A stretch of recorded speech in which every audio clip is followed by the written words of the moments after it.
The voter turnout was extremely high. Is that plausible? Well, that was kind of expected, and usually the voter turnouts are high in Turkey, but this time it is sort of a peak, I would say. And it also explains why, at least so far, Erdogan and AKP parties' votes are so high, because the main question for the pollsters was whether or not the so-called lazy AKP Erdogan voter, who thinks that everything is fine, why should I go to the ballot box, has now mobilized en masse and went to the ballot boxes.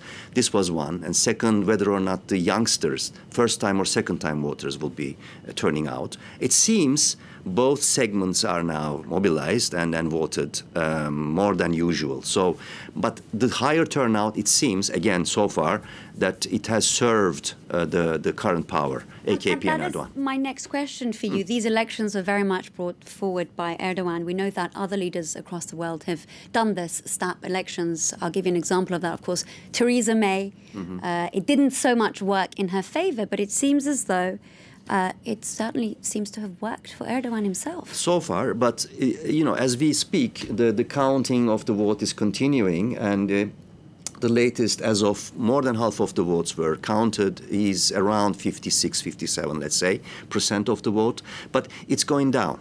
But as the counting of the vote is also slowing down. And also, but he needs 50%.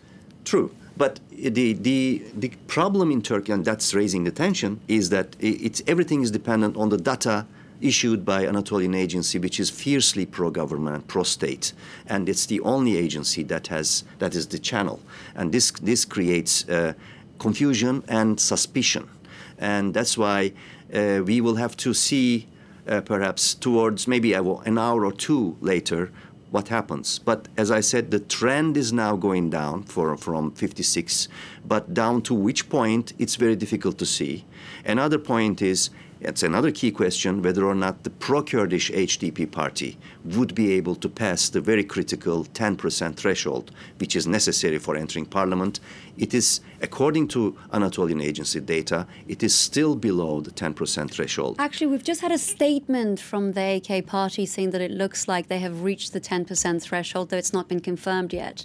We have still, remember, 40% of the votes still to be counted. And Anatolian Agency, according to opposition, claims, has issued more pro-AKP provinces data so far, and it's going down.